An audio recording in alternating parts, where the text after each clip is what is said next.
Oke, kali ini aku mau bawain alur cerita dari manhwa yang judulnya cukup panjang. I scared the Divine Lord as I hand over the Asian. Part pertama, nggak usah lama-lama, kita langsung saja masuk ke ceritanya. Kerajaan Yan, kota Liuyun, kota yang ramai dan damai. Banyak orang yang sedang berkumpul di depan pavilion 10.000 harta. Di dalam dilakukan pelelangan. Hari ini ada rumor kalau akan ada barang yang diturunkan dari tanah suci 5 elemen. Harta yang diturunkan oleh salah satu dari 10 tanah suci agung milik ras manusia. Walau klasifikasinya kelas kuning tingkat rendah, itu sudah bagus dan bisa mengalahkan praktisi bela diri kota Liuyun. Di lantai atas terlihat ada 2 orang VIP. Salah satunya yang paling penting, anak dari keluarga Lin yang kaya raya dan terkenal. Namanya Lin Yunkai, anak bungsu dari keluarga Lin. Dia dengan bangganya tidak akan mengampuni ada orang yang berani mengambil barang incarannya. Saat itu datang perempuan yang menyambut kedatangan mereka. Dia adalah manajer pavilion yang bernama Nalan Ru, Asosiasi Pedagang 10.000 Harta. Nalan akan memulai pelelangan dengan pertama buku teknik pemindahan gunung yang diturunkan dari tanah suci 5 elemen. Lelang itu sudah dimulai dengan harga 300.000 koin emas. Kenaikan tidak boleh kurang dari 10.000 emas. Pelelangan berjalan sengit dengan banyak orang yang menaikkan harga, tapi Lin Yunkai dengan pede langsung menaikkan itu sampai 3 juta koin emas. Dia mengejek semua orang miskin yang berani menawar dengannya. Pembeli lain yang tahu itu protes gimana cara untuk menang kalau naik harganya begitu drastis. Nalan bertanya apakah ada orang yang mau meningkatkan harganya. Saat itu ada pemuda yang berniat dan menaikkan harga itu sampai 30 juta koin emas. Itu jumlah yang sangat banyak. Jumlah itu bahkan bisa membeli seluruh kota Liuyun dan 100 kali lipat dari harga aslinya. Lin Yunkai sangat marah. Dia kesal siapa pemuda itu yang berani membuatnya malu. Nalan melihat tidak ada yang berani menawar lebih tinggi, jadi barangnya dimenangkan pemuda ini. Lin Yunkai ditenangkan bawahannya kalau tujuan utama mereka bukan untuk buku tersebut. Lin Yunkai tahu itu dan tetap saja masih kesal. Ketok palu, barang buku pemindahan gunung terjual ke pemuda misterius. Pembeli lain mulai pulang, mereka sudah menyerah. Kalau ujung-ujungnya tidak bisa membeli, kenapa mereka masih di sini? Tapi Nalan menghentikan mereka. Dia mengeluarkan harta terakhir yang akan dilelang. Semua orang kaget karena itu adalah lencana kenaikan surgawi. Nalan membuka harga dengan 2 juta koin emas. Dan kenaikan itu tidak boleh kurang dari 100 koin emas. Penasehat Lin Yunkai mengatakan kalau memberikan Nona Xin-er itu, dia bisa mendekati gubernur kota ini. Pemuda ini nggak tahu apa itu lencana kenaikan surgawi. Intinya, ini adalah lencana yang diberikan oleh para tetua ketika mereka sedang berpergian dan berseklusi. Lencana itu dapat mengabaikan seluruh persyaratan untuk memasuki tanah suci agar bisa berkultivasi.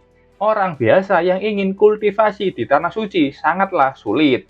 Mereka harus berusia kurang dari 20 tahun dan tingkat kultivasi yang memadai untuk bisa melewati ujian masuknya. Pemuda ini menyimpulkan lencana itu adalah tiket VIP untuk bebas ujian di dunia. Yunkai menyeringai senang. Pemuda itu baru keluar emas 30 juta dan tidak tahu lencana kenaikan surgawi. Yunkai mengira pemuda itu hanyalah orang kampung kaya dalam semalam. Dia harus mendapatkan lencana itu. Yunkai langsung menawar dengan harga 5 juta koin emas. Tapi perkataannya dihentikan saat ada orang yang menawar dengan harga 100 juta koin emas. Mereka kaget itu uang yang sangat besar. Pemuda ini yang menawarnya seperti uangnya tanpa batas. Nalan dengan senang hati langsung mengetuk palunya. Ini kesempatan yang tidak bisa dibiarkan pergi. Setelah itu, Nalan bertanya bagaimana pemuda itu akan membayarnya.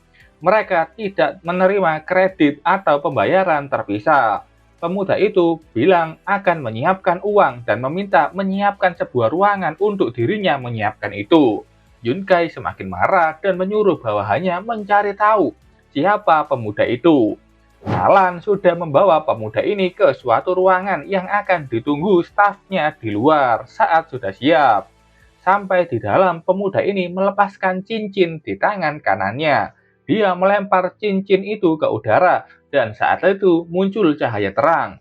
Setelahnya, pemuda ini tiba di dunia modern. Saatnya menyetok barang lagi. Dia adalah tokoh utama di manhwa ini. Namanya Bai Yifan, pemuda yang punya kemampuan untuk berpindah dimensi antara dua dunia, dunia modern dan dunia fantasi. Semua itu karena dia tidak sengaja mengiris tangannya dan cipratan darah menetes ke cincin yang sudah diturunkan oleh nenek moyang keluarganya. Tanpa sadar, dia sudah berpindah ke dimensi ini dengan pakaian yang tepat dan membawa sebuah kubis. Yifan kaget dunia fantasi di mana ada orang kuat yang dapat terbang di langit dan yang lemah hanya melihat dari bawah. Tapi dia beruntung, kubis yang dia bawa berubah menjadi herbal raw murni yang sebening kaca. Orang-orang di sana yang tahu itu berharga menawar dengan banyak sekali koin emas. Itu adalah kekayaan pertama yang dihasilkan Bai Yifan di dunia ini. Hanya dari menjual sawi. Setelah kurang lebih sebulan, Yifan bolak-balik dimensi. Dia tahu kalau dunia ini adalah tanah abadi kuno. Tanah kuno dibagi menjadi 5 kota utama: Gongchuan, Nanhuang, Xihai, Beiyuan, dan daerah pusat. Ada daerah yang terlarang, seperti Goa Iblis Kuno dan Makam Abadi. Selain itu, ada reruntuhan spiritual Goa Surgawi, adalah daerah yang istimewa. Kota Nanhuang dan Xihai adalah kota yang dikuasai oleh ras iblis. Goa Iblis Kuno, sarang utama dari ras iblis tersebut. Sementara kota Dongchuan, daerah pusat, dan kota Beiyuan dikuasai oleh ras manusia. Ketiga ras ini, manusia, iblis, dan binatang iblis, selalu berkonflik selama ratusan tahun. Sekarang mereka hanya damai di permukaan saja. Di antara ras manusia, para seniman bela diri sangat dihargai dan dihormati.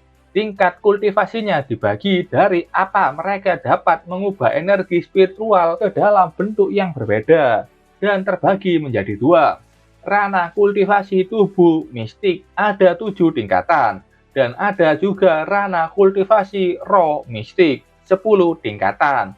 Dan ini urutan tingkat dari ranah tubuh mistik: ranah penempaan tubuh, penampaan tulang, ranah kekuatan batin, ranah transfusi darah, ranah pembersihan sumsum, ranah pencerahan, dan ranah surgawi yang mendalam. Sementara itu, 10 tingkat ranah roh mistik diawali dengan ranah ki spiritual, lanjut ranah roh bintang, ranah lautan spiritual, ranah langit, ranah penggabungan roh, ranah inti emas, ranah manifestasi roh, ranah ilahi, dan terakhir ranah void. Bai Yifan tahu mekanisme cincin miliknya. Pertama, barang yang dia bawa menyeberang harus tumbuhan atau hewan. Barang selain itu tidak bisa dia bawa. Ada juga sebuah aturan ketat mengenai berat barang yang bisa dia bawa. Itu tidak boleh lebih dari 200 gram. Di sisi lain, jika membawa barang dari tanah abadi ke bumi, barang itu langsung menjadi sampah atau nilainya berkurang. Cincin kuno menghadirkan fungsi ganti pakaian. Jadi Bai Yifan tidak perlu mengganti pakaiannya setiap pindah dimensi. Yifan di pelelangan terbawa suasana karena pamer kekayaan. Tidak tahu kalau sayuran di rumahnya tinggal sedikit. Jadi dia harus mencari barang lain yang bisa dibawa ke dunia fantasi. Saat itu Yifan melihat keluar jendela dan tersenyum senang. Keesokan harinya di ruangan pavilion 10.000 harta, Nalan sudah menunggu Yifan seharian penuh. 2 penjaga di depan ruangan curiga ke Yifan yang hanya tukang tipu.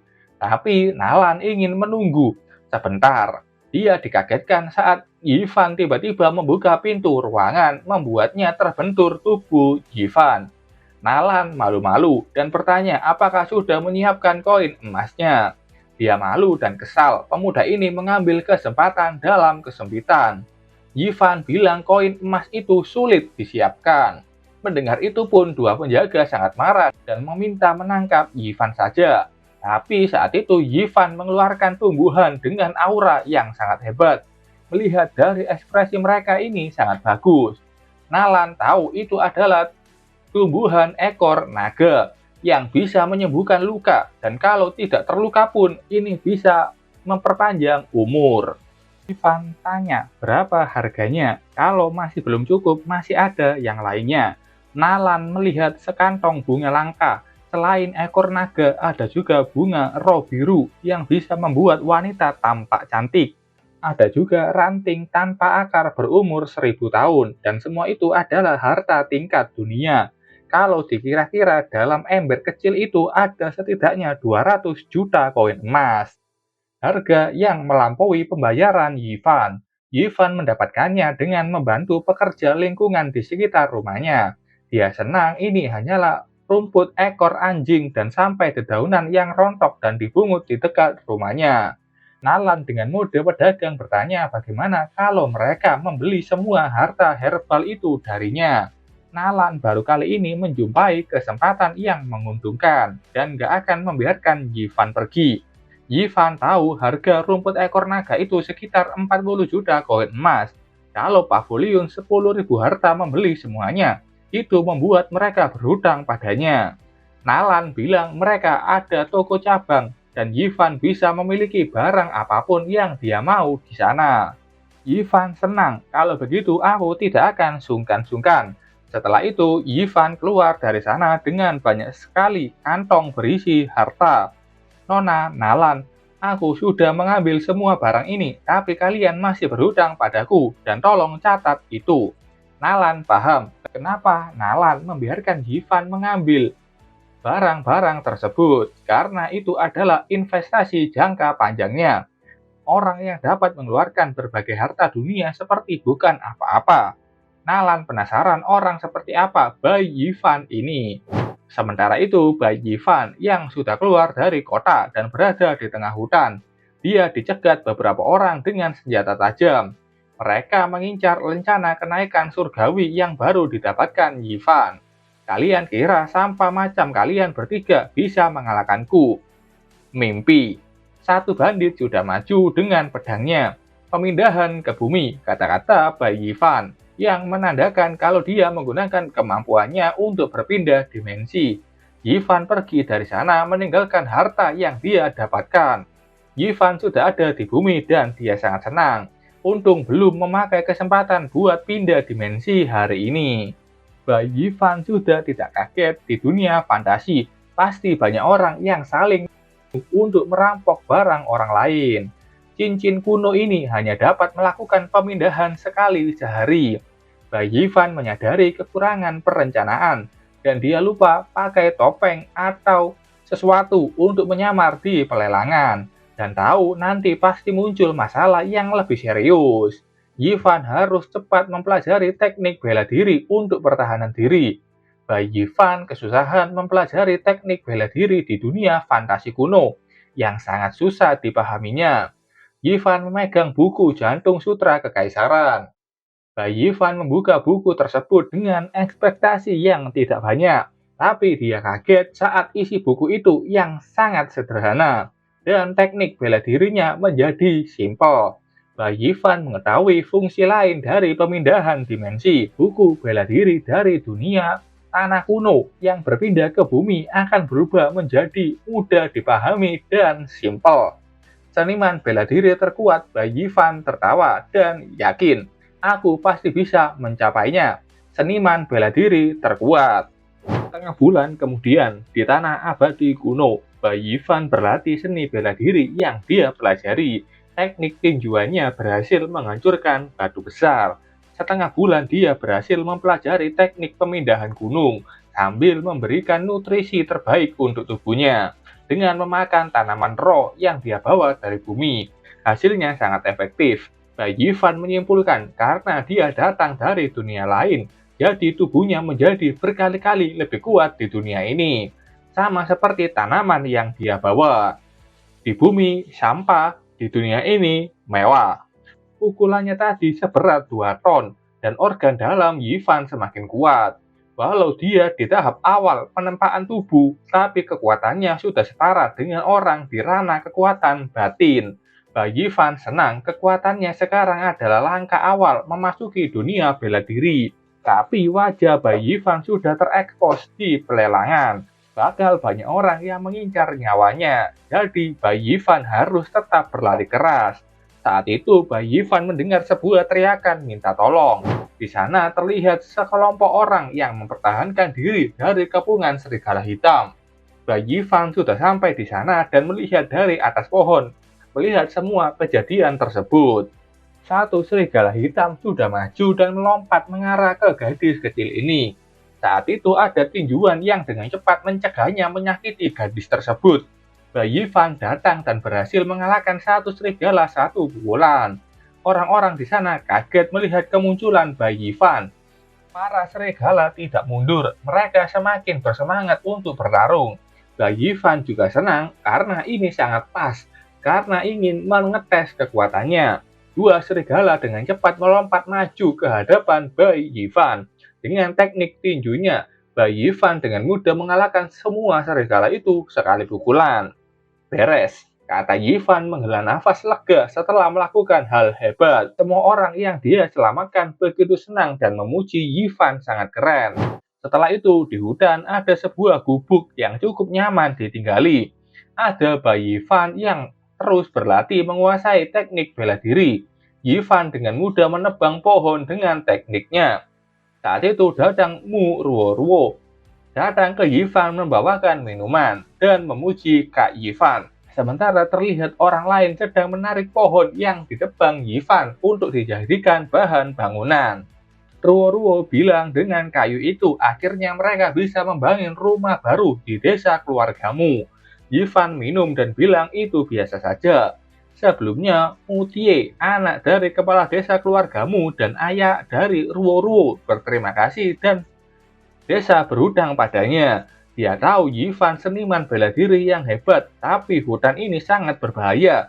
Dia menawarkan untuk ikut tinggal di desa keluargamu. Di sana jauh lebih aman. Semua warga di sana menyambut Yifan dan dia bisa tinggal selama yang dia mau.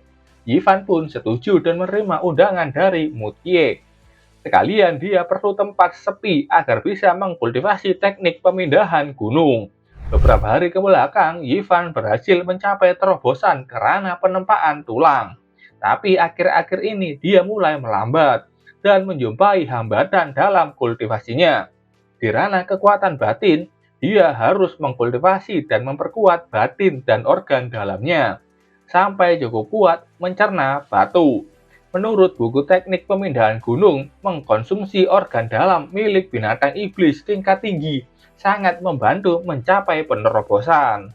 Bai Yifan berpikir apa perlu ke bumi buat beli beberapa daging terus dia bawa ke sini. Saat itu Mutie memanggil anaknya. Mereka sudah siap untuk berangkat ke pasar. Dia juga mengajak Yifan yang tampak sedang luang untuk pergi ke pasar. Yifan sendiri tidak tahu ada pasar di dekat sini. Setelah itu di kota Liuyun, di pasar yang ramai dengan orang, Mutie menyerahkan kulit binatang iblis ke penjual yang sebelumnya memesan. Orang ini berterima kasih berkat Bai Yifan mereka bisa menjual semua kulit berkualitas tinggi. Yifan merendah dan memanggil orang itu Muyan.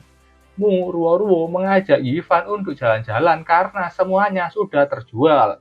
Dia ingin membeli permen labu. Yifan bilang nanti dulu setelah paman Muyan selesai. Mutie bilang tidak usah menunggu, kalian jalan-jalan saja dulu. Ruo segera menarik Yifan jalan-jalan. Di dalam hati Yifan bingung kenapa Mutie santai meninggalkan anak perempuannya ke orang yang baru dia kenal beberapa hari.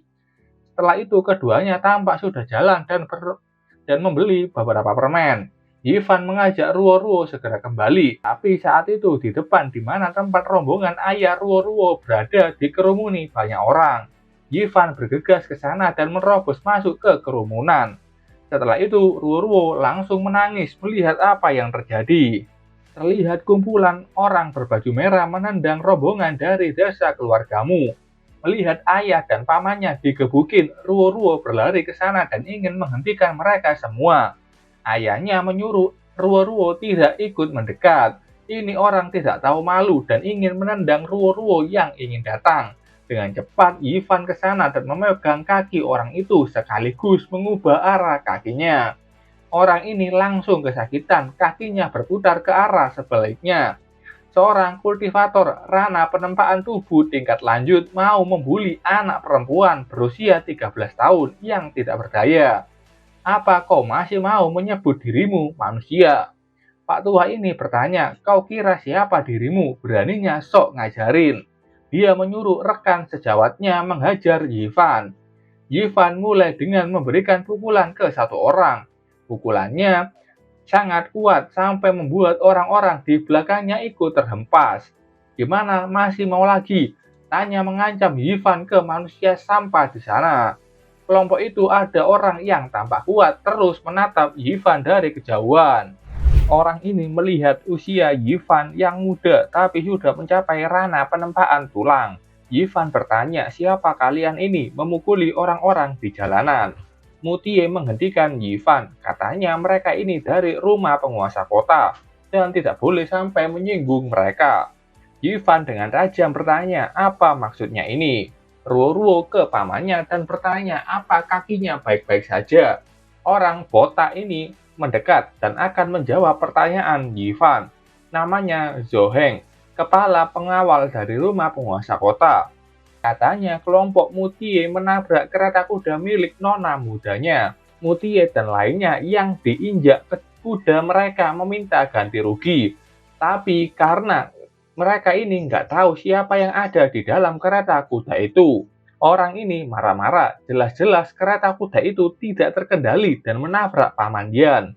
Mereka datang mau bertanya apa yang terjadi, tapi mereka ini langsung main pukul saja. Mutie menghentikan Muli dan bilang itu kesalahannya. Mutie berlutut, Nona muda, kejadian ini terjadi karena kesalahan dari kami. Mohon ampuni kami dan kaki dari saudara kami juga telah patah. Yivan di dalam hati penasaran, apakah Nona ini anak dari penguasa kota ini? Dari zaman dulu, orang-orang tidak ada yang berani menantang pejabat. Pantas saja Paman Tie nggak mau menyinggung mereka.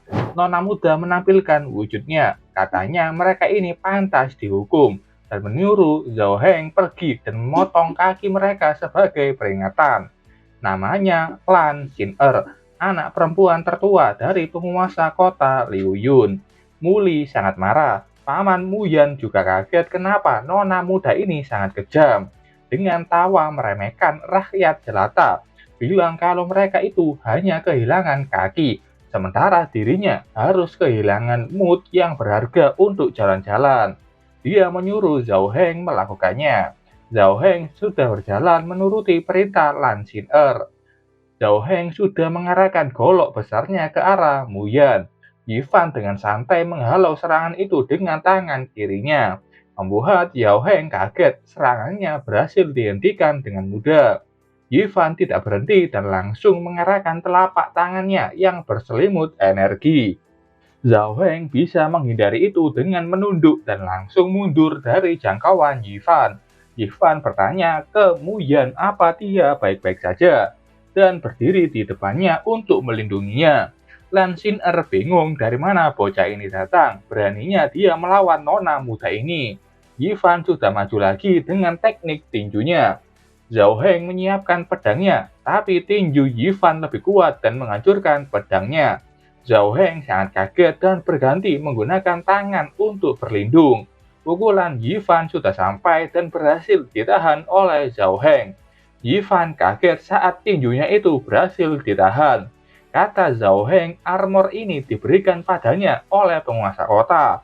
Tidak bisa ditembus oleh pedang dan tombak. Dia percaya armornya tidak akan hancur. Tapi Yivan tidak menyerah dan mudah mengarahkan tinjunya ke bawah, ke perut Zhao Heng yang tidak terlindungi. Zhao Heng langsung terlempar terkena tinjuan telak dari Yifan. Zhao Heng berhasil dikalahkan. Warga di sana ada yang sangat senang karena ini adalah momen yang pertama kali dia lihat. Komandan penjaga penguasa kota dikalahkan. Zhao Heng masih bisa berdiri dan langsung menggunakan ki darah. Muncul ki merah dari tubuhnya. Yifan dengan refleks menahan setiap pukulan Zhao Heng yang dia beri nama amukan singa. Yifan bingung apa ini. Zhao Heng sudah menduga Yifan ini hanya orang kampung yang tidak tahu dasar dari bela diri. Mana mungkin aku kalah sama bocah di ranah penempaan tulang. Yifan masih tenang, dia sudah menyiapkan tinjunya lagi. Rananya 2 tingkat di atasku dan kemampuanmu cuma segini saja. Kau benar-benar lemah. Pukulan Yifan sudah sampai dan membuat Zhao Heng sekali lagi terlempar dan dikalahkan dengan mudah. Zhao Heng yang kalah bingung kenapa dikalahkan oleh orang yang tidak tahu bela diri. Ruo menuju ke Yifan dan bertanya apakah dia nggak apa-apa. Yifan menenangkan Ruo karena dia baik-baik saja.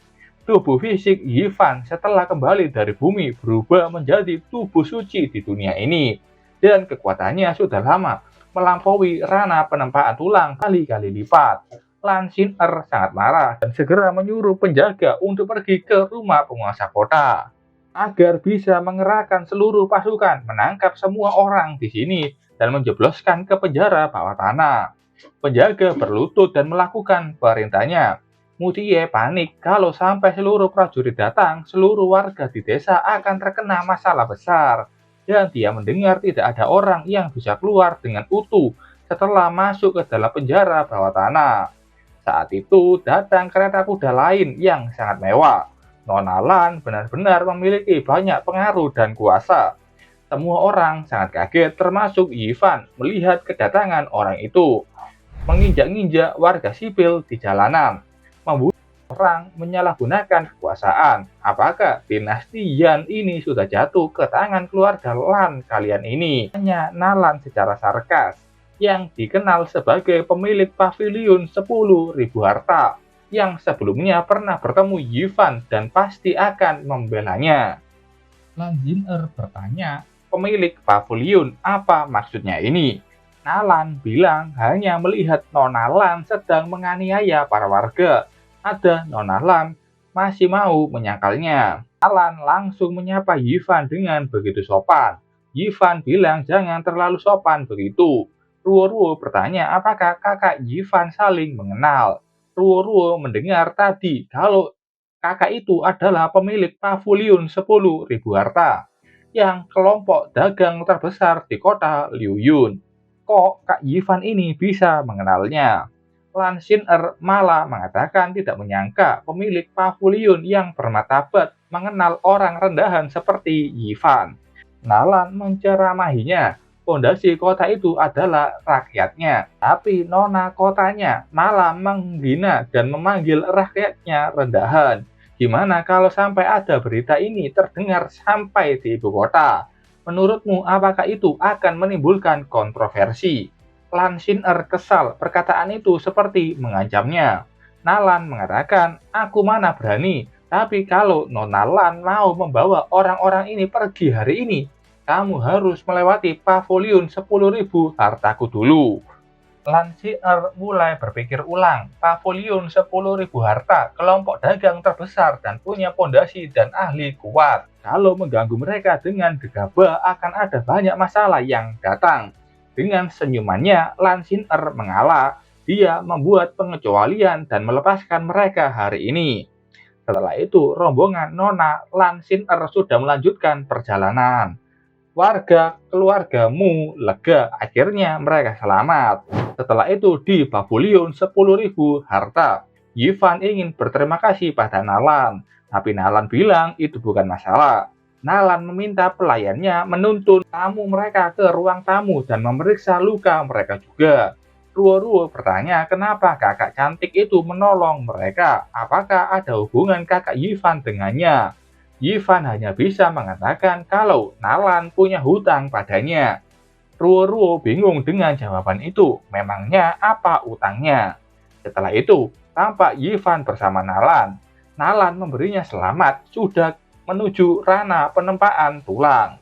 Dia bilang belum pernah ada yang mampu menerobos ranah penempaan tulang di usia muda di kota Liu Yun ini.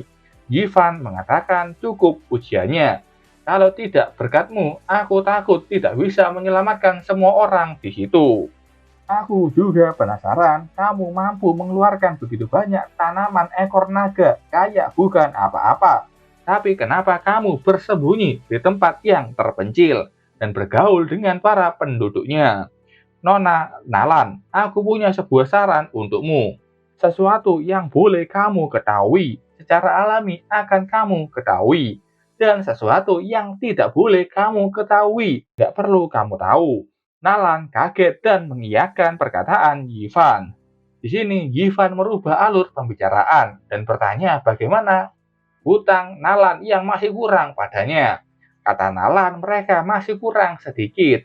Nalan bilang mereka punya barang baru. Apakah Tuan Bai Yivan mau melihatnya?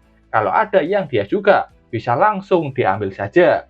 Yivan bertanya, apakah itu benar? Itu benar. Yivan mengingat pertarungannya dengan Zhao Heng yang memakai teknik tinju.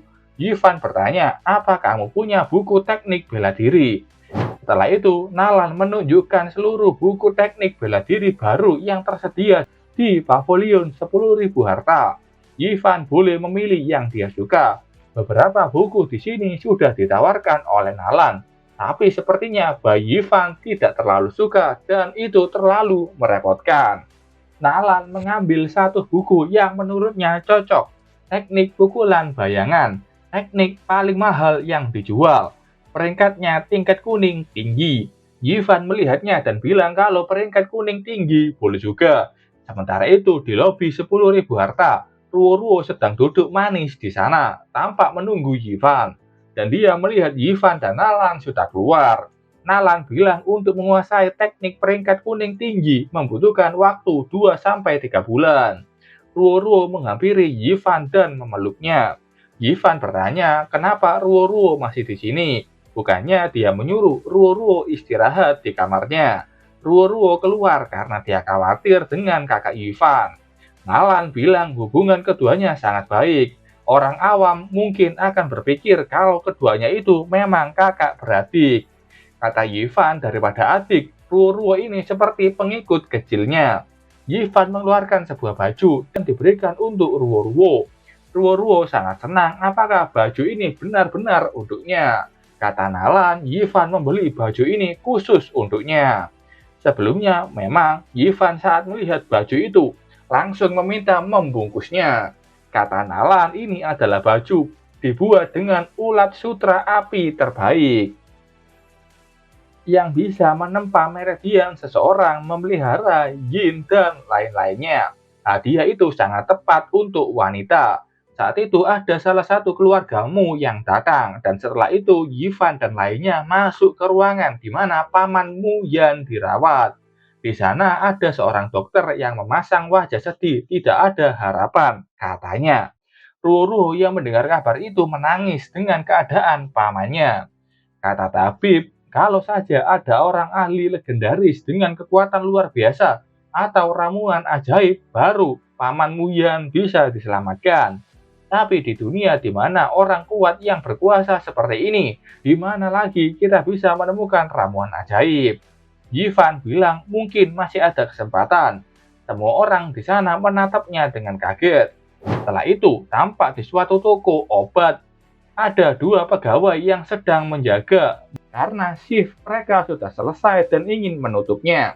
Tapi saat itu ada seseorang yang di depan pintu membuat orang ini sangat kaget. Itu adalah Bai Yivan yang memasang wajah menyeramkan di celah pintu otomatis. Kita kembali ke dunia fantasi.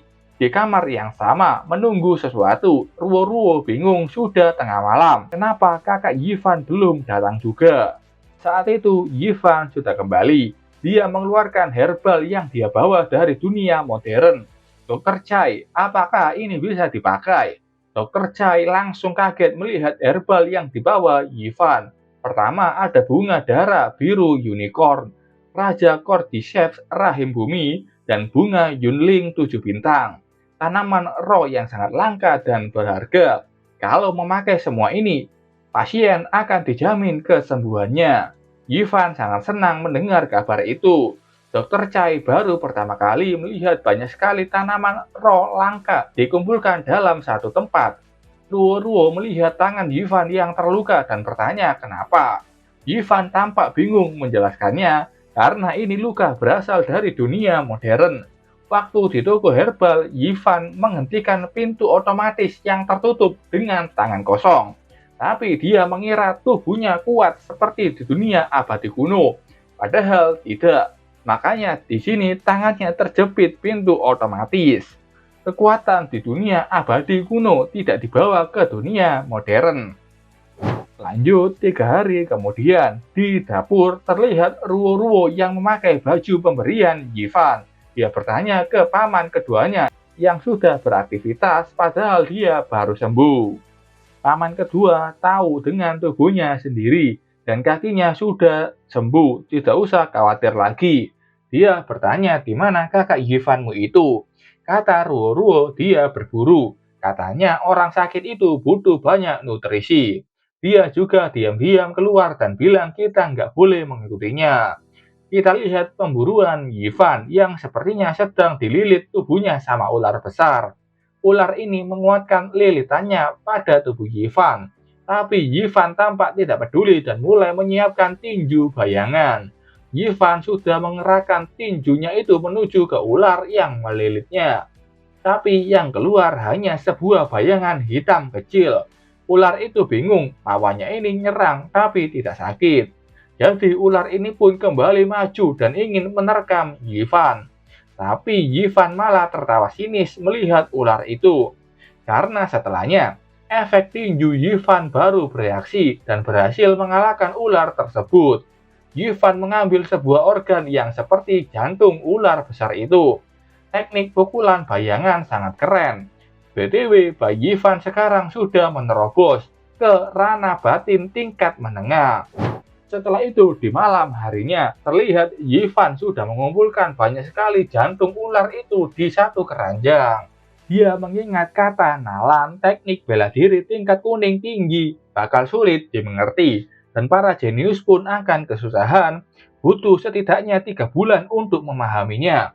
Tapi bagi Yivan, membawa buku yang sudah disimplifikasi saat kembali ke bumi, teknik yang terlihat sulit di dunia fantasi, dapat dengan mudah dipahami bahkan oleh orang bodoh sekalipun. Nah, kalau Nalan tahu Yivan sudah menguasai teknik ini di hari ini juga dan menerobos ke ranah kekuatan batin, mungkin Nalan akan pingsan karena kaget. Proses Yivan sampai sini agak merepotkan karena dia setiap hari memakan organ dalam hewan-hewan liar.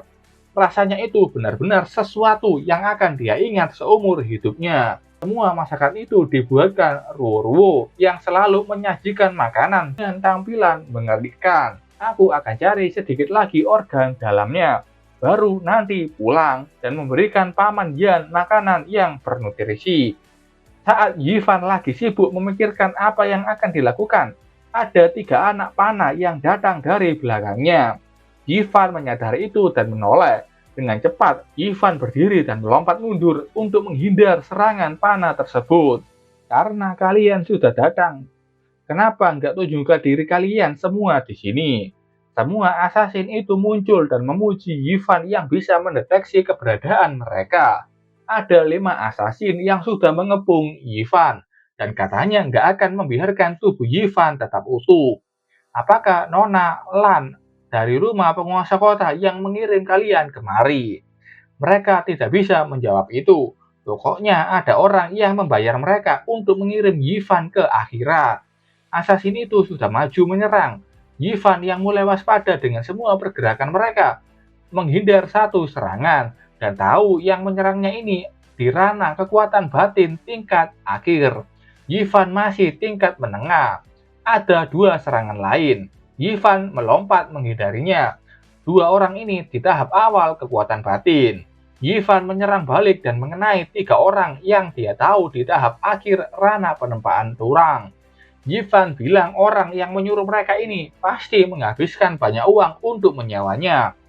Tapi sekarang ini, Ruru pasti sudah mulai khawatir di rumah. Jadi, aku tidak akan main-main sama kalian. Yivan sudah maju dengan tinjunya. Teknik pukulan bayangan. Yivan mulai meninju beruntun ke lawannya. Efeknya luar biasa. Semua assassin yang terkena pukulan Yivan bingung. Kekuatan apa ini? Semua assassin terbang karena kena pukulan tersebut. Dan setelahnya, Yivan mengalahkan satu orang lagi dengan tinju tepat ke wajahnya. Orang ini kaget, Yivan ternyata mempelajari teknik bela diri. Padahal infonya nggak ada.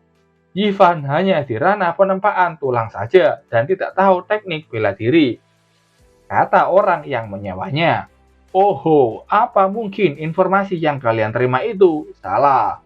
Yivan tersenyum menatap mereka. Assassin ini tahu dengan kekuatan Yivan, dia bisa menghabisi mereka, tapi tidak dilakukan. Gimana cara orang ini mengontrol kekuatannya sebebas itu? Yivan menginjak badannya. Katakan, siapa yang merekrut kalian? Kalau kalian jujur, aku akan mengampuni kalian.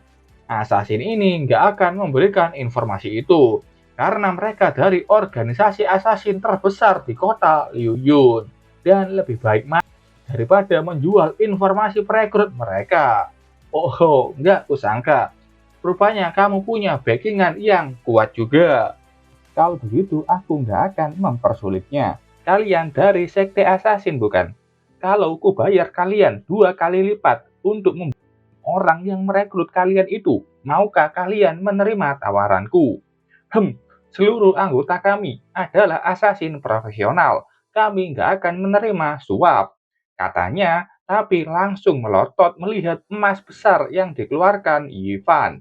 Dia pun langsung mengatakan kecuali kalau jumlahnya terlalu banyak untuk kami tolak. Setelah itu, tampak semua assassin berlutut ke Bayi Yivan. Mereka akan menjamin tidak akan ada assassin lain di kota Liuyun yang akan berani mengambil permintaan untuk membunuh Yivan. Dan untuk masalah perekrut mereka, mereka minta waktu untuk melaporkan pada Yivan saat mereka sudah selesai. Yivan tersenyum senang. Bagus, pergilah. Gak peduli siapapun dirimu, beraninya kamu mengincar nyawaku. Rasakan sendiri akibatnya. Yivan mengingat harus membeli beberapa teknik bela diri lagi sebelum melakukan hal lainnya. Yivan harus berhasil menerobos ranah transfusi darah kalau mau berjalan dengan bebas di kota Liuyun. Esok harinya di kota Liuyun, terlihat Lan Xin'er berjalan dengan seorang pria. Dia sangat kesal dengan Nalan yang benar-benar mau bermusuhan dengannya. Apakah dia pikir kota Liuyun benar-benar nggak berani menyentuh pavilion 10.000 harta? Dia bersama Lin Yunkai, anak dari keluarga kaya raya Lin, yang berusaha menenangkan Lan Xin'er dengan memberinya hadiah. Tapi saat itu Lan Xin'er melihat sesuatu yang membuatnya marah lagi. Itu Bayi Yivan yang berjalan santai masuk ke dalam pavilion 10.000 harta. Dia langsung memukul Lin Yunkai dan mengatakan kalau dia tidak berguna.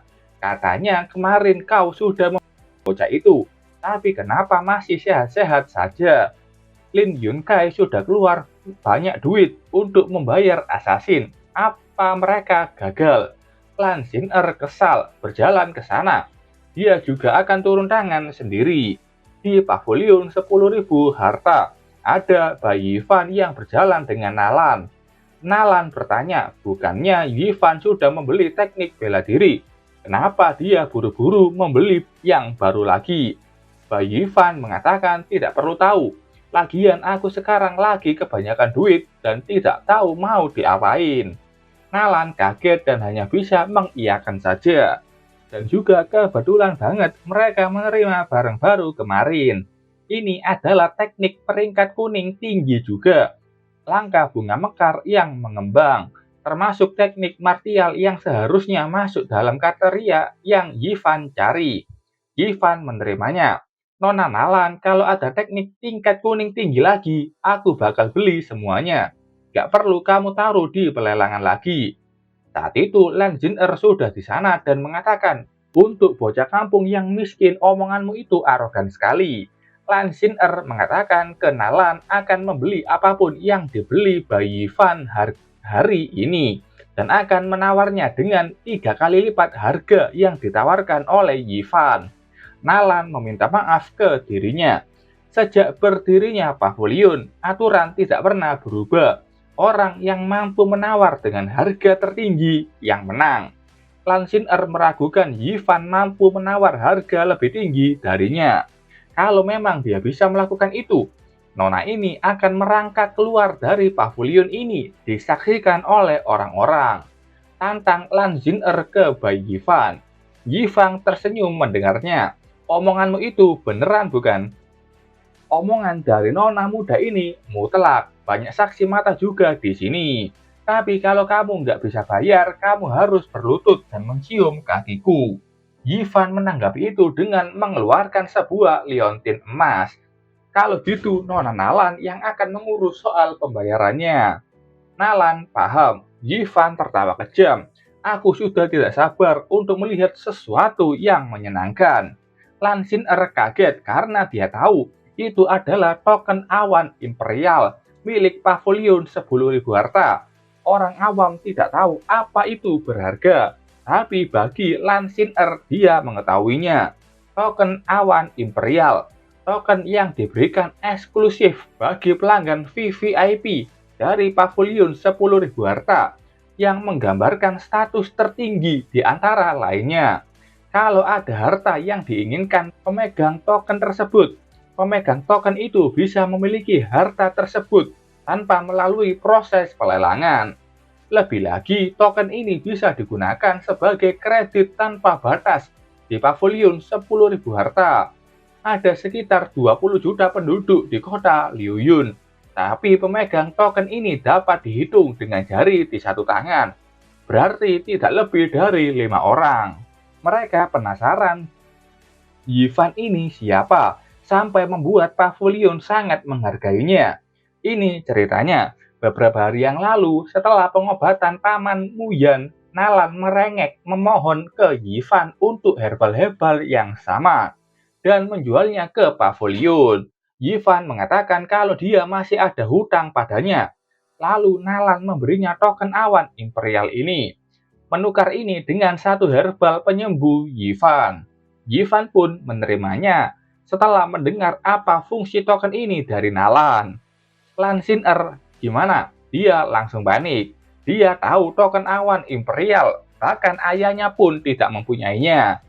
Nona Lan, kamu bilang kamu bisa menawar dengan harga yang 3 kali lipat lebih tinggi dariku.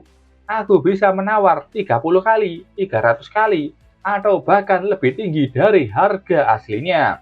Kalau Nona Lan Xin-er tidak bisa menawarkan harga yang lebih tinggi, kamu boleh mulai merangkak sekarang, sesuai perjanjian yang Lan Xin-er buat sendiri. Sementara itu, di sisi lain, Lin Yunkai sedang mencari Lan Xin-er. Entah gimana ceritanya, dua orang ini terpisah, padahal masuknya barengan. Ada seseorang yang tahu nona muda itu di mana dan mengatakan kalau dia nggak tahu dia itu cantik atau tidak, tapi kepribadiannya memang benar rada unik. Kenapa mengatakan itu? Karena terlihat Lan Xin-er menuruti perkataannya dan mulai merangkak keluar dari pavilion. Dengan banyak orang tertawa melihatnya. Lin Yunkai kaget kenapa Lan Xin-er melakukan memalukan seperti ini.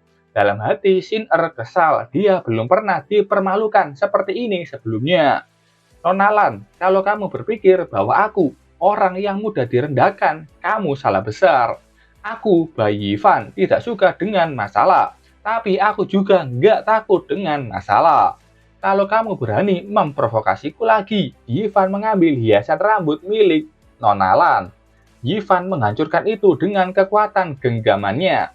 Kamu akan berakhir seperti ini. Tentu itu membuat Lan Xin-er melotot kaget. Yifan berdiri, itu pertunjukan yang sangat bagus. Kalau begitu, sampai jumpa.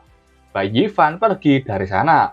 Lin Yunkai menerobos melewati kerumunan untuk membantu Lan Xin-er. Yunkai bertanya apakah Lan Xin-er tidak apa-apa. Xin-er mengatakan kalau dia berubah pikiran. Aku tidak mau membantu Bai Yifan lagi. Aku mau membuat kehidupannya lebih buruk dari kematian. Yunkai sendiri kaget mendengar nama bayi Yifan. Lan Xin-er menjelaskan apa yang dilakukan Yifan padanya barusan. Yunkai mengatakan kalau bayi Yifan itu adalah orang yang mencuri teknik pemindahan gunung dan rencana kenaikan surgawi darinya sebulan yang lalu. Lan Xin-er kaget mendengar informasi itu. Lin Yunkai tahu kalau Lan Xin-er ingin mendapatkan izin masuk ke tanah suci untuk kultivasi. Jadi dia berencana mendapatkan rencana kenaikan surgawi tersebut. Tapi saat itu ada bayi Fan di sana dan menghalangi rencananya. Lin Yunkai juga sudah mengirim orang untuk mengejarnya. Tapi bayi Fan berhasil kabur. Pesuruh Lin Yunkai hanya bisa pulang tanpa dirinya dan mengatakan bayi Fan punya gerakan diam-diam yang sangat mahir. Lan Xin-er kesal, dia menggigit jarinya dan penasaran apa asal-usul orang itu. Aku harus secepatnya memberitahu ayah soal ini. Setelah itu di distrik terpencil dunia modern, tampak Yifan sedang tidur. Yifan melihat buku teknik langkah bunga yang mengambang. Punya 108 variasi yang sangat kompleks, tapi setelah disimplifikasi oleh aturan bumi, Yifan berhasil mempelajari semuanya dalam satu malam saja.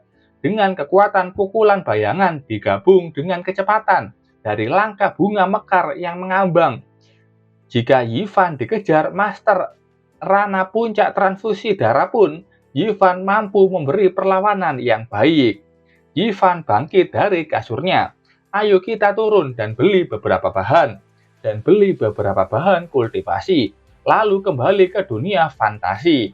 Yifan membuka pintu kamarnya. Tapi di depan sudah ada ibu kos yang menunggunya. Namanya Goyao. Yang kesal kenapa Yifan tidak menjawab pesannya dan tidak mendengar ketukan pintu kamarnya. Yifan mengatakan kalau dia ketiduran. Dia juga lupa kalau hari ini adalah jadwal dia membayar sewa. Goyao marah. Yifan sudah berjanji mau bayar sewa hari ini. Dia bertanya di mana uangnya. Yifan berlutut dan memberikan uangnya. Kata Yifan hanya menyimpan 200 yuan untuk biaya hidupnya. Dan akan dia bayar semuanya di bulan depan. Goyao menarik kera Yifan. Yifan, apa yang terjadi padamu? Walau kamu cuma kurir, kamu bisa menghasilkan uang sekitar 3-4 ribu yuan sebelumnya. Kamu sehat dan muda, bagaimana bisa kamu nggak sanggup bayar sewa?